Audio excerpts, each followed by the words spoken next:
l'Océanique qui est déjà assuré de jouer au moins pour 500 dans cette semaine fort chargée de 4 parties en 7 jours. Et le but! Marqué par une déviation devant le filet. Alors le tir de Spencer Gill dévié par Liam Jacques. Et l'Océanique prend les devants 1-0. 18-22 à faire en première période. Tir de la pointe de Spencer Gill. Liam Jacques qui passe devant le gardien de but et au même moment fait dévier la rondelle. Hagen n'y peut rien.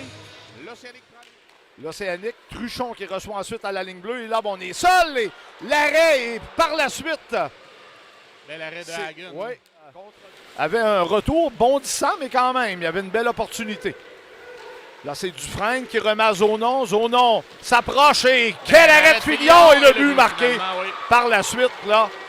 Alors que Dufresne est parvenu à échapper là, à la mise en échec qu'on allait lui servir, alors que la rondelle était libre dans le demi-cercle. Les Huskies, en attaquant, ont profité pour faire des changements et ça a donné une espèce de surnombre à 4 contre 2. Et là, il y avait de l'espace. On a isolé un joueur de l'Océanique à 1 contre 3. Ça a permis un excellent lancer au départ, je pense, de Zonon. Tout un arrêt. Même si on apporte des changements, les Huskies contrôlent la rondelle. Et là, ce sera l'attaque de Sprenard, peut-être à 2 contre 1. Sprenard devrait tirer au but. Il lance et compte! Je l'ai dit avant parce qu'il possède tellement un bon lancer. On va lui faire du bien, ça, Michel. Oh, numéro 26, Yann Sprenard, son deuxième seulement de la saison à son 21e match. Mais c'en est un gros en fin de première période pour redonner les devants à l'Océanique dans le match. Belle poussée à 2 contre 1. Et c'est Ben Cross qui s'amène de l'autre côté, comme Michel l'a mentionné. Hier, Sprenard avait tenté une passe, si je ne m'abuse, dans le 2 contre 1. 7 fois a pris la bonne décision. Prend un bon tir des poignets, vient battre Hagen et 7 le taux d'efficacité des hommes de Joël Perreault. 7e rang en Ligue d'hockey junior majeur du Québec. Pendant ce temps, avec 1 ou 2 hommes en moins. Et le but! Maël Saint-Denis!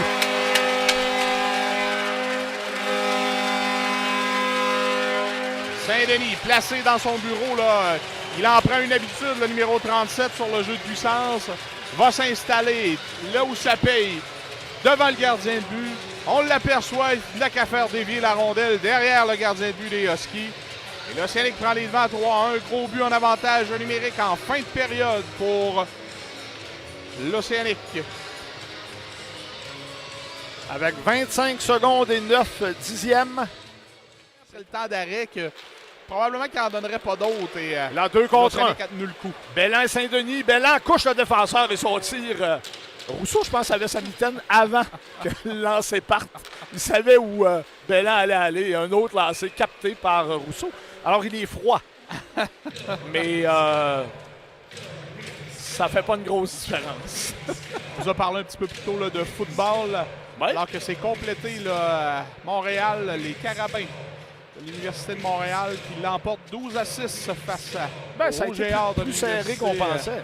Laval et qui remporte donc ainsi la Coupe d'Anne. Lance, mauvais bond sur la clôture et Michael Denis est venu tout près de surprendre Rousseau à sa droite. Ça aurait été un but extrêmement chanceux, mais l'Océanique l'aurait pris. Là, Ben Cross et superbe arrêt du bout de la jambière de Rousseau sur le bon tir du poignet de Cross. Et la passe, ensuite un tir frappé.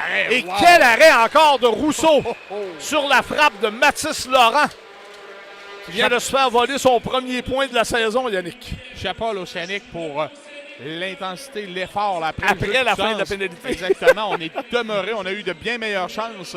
Après, à 5 contre 5, on en a eu à 5 contre 4. Tout ça s'est amorcé sur un mauvais bond de la rampe qui est revenu directement dans l'enclave et on a mis à l'épreuve le gardien de but Rousseau. Mais là, Rousseau vient d'en réaliser au moins 3. Là.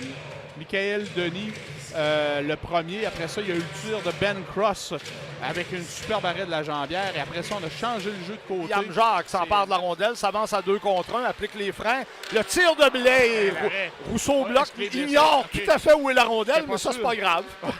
Non, je n'étais pas sûr si c'était vraiment la rondelle. Avec ce match de cet après-midi face à l'Océanique, mais l'Océanique complète également une dure séquence. On en parlait un peu plus tôt, le 4e match cette semaine. Qui a commencé avec un bel arrêt et Filion à 2 reprises contre Rousseau, mais le premier était particulièrement... 3 minutes, Michel.